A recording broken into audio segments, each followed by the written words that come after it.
ba mayaman ang pamilya ng Luis? Bakit ang babaw nila? Pag di ako nag-almusal, di tama ang nutrisyon ko. Pag di tama ang nutrisyon, bababa ang study efficiency ko.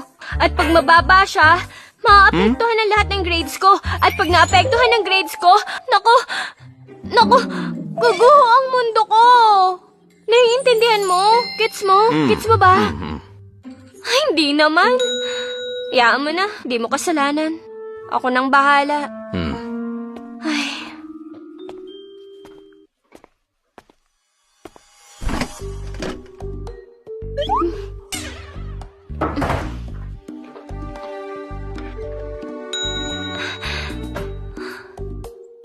Ay.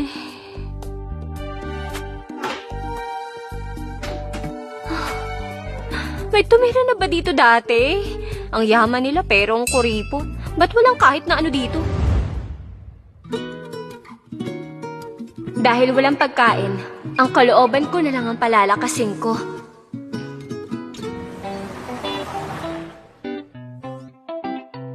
Wala ka na namang sundo? Sabay ka na.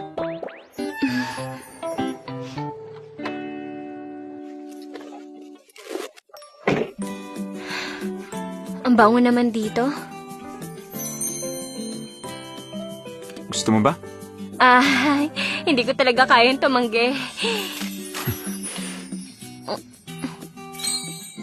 Ang sarap. Kung gusto mo, iyon na yan.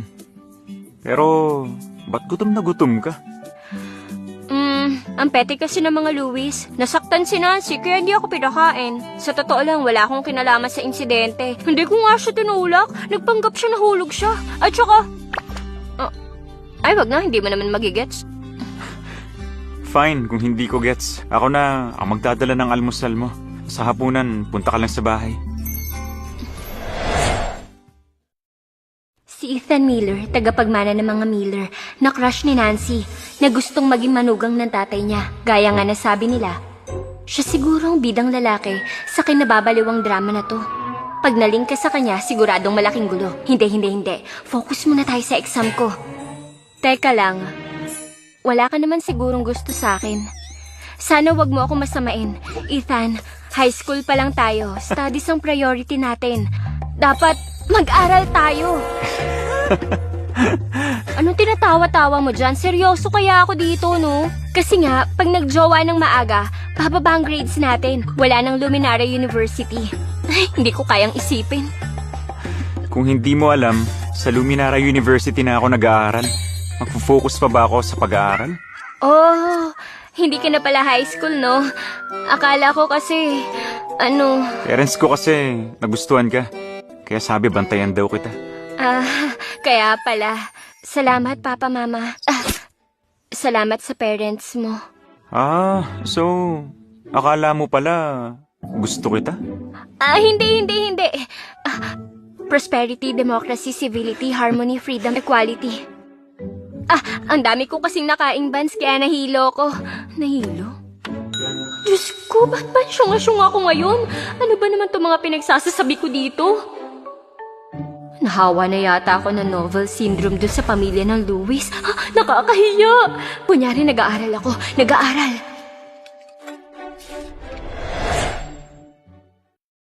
Sis, nakakabaliw siguro dito. Tagal mo na.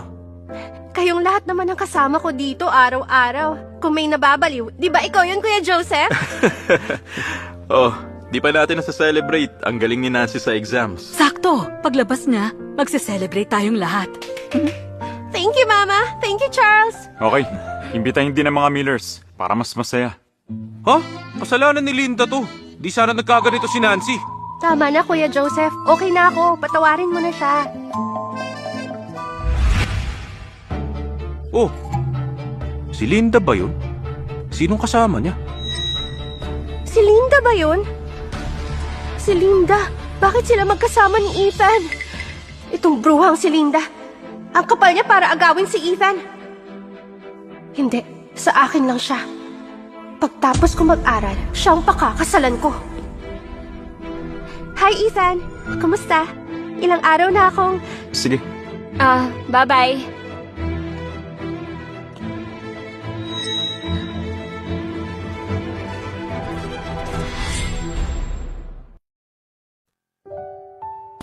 Anak, andyan ka na. Hi, Ma. May party daw ang mga Louis sa kabila para sa anak nila. Iniimbita nila lahat tayo. Ayokong pumunta. Bakit? Sabihin mo, natakot ka na ba kasi kinukulit ka nung anak nilang babae dati? Napagtripan yung anak nyo ng baliw na babae. Ayos ba yun? Sobra ka. Pero iho, balita ko. Very talented daw talaga yung biological na anak nila. Nung pumunta ako sa school, naka 700 points daw sa exam yung bata. Ibang klaseng bata yon. Baka yung party para siguro i-celebrate siya. Pupunta na ako. Sige. Akala ko ba ayaw mong pumunta kanina? Ano? Sigurado ka na? Alam mo, pansin ko ang dalas ng pag-uwi ni Ethan. Akala ko nung una kasi namimiss niya tayo. Yun pala, madalas inaatid yung dalaga sa kapitbahay. Yun ang tunay na rason. Hindi pala tayo. Totoo ba yun, anak?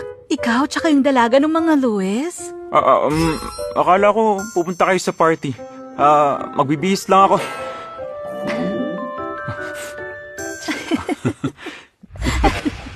Philip! Come in. Tara.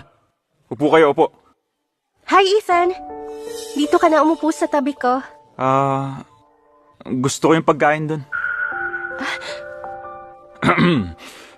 Ngayon, pinagdiriwang natin ang pagpasa ni Nancy sa admission exam.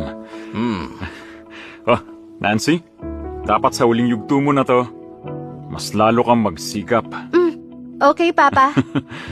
Linda, kahit di kaganda ka ng score mo, okay lang. Pero dapat tularan mo na ang kapatid mo ngayon. Doon sa huling physics problem, paano kaya naging 30 joules yung sagot sa hit produce? Mali kaya yung answer key? Pag nangyaring pumasa si Nancy sa Luminara, sana si Ethan ang magbantay. Hindi po pwede.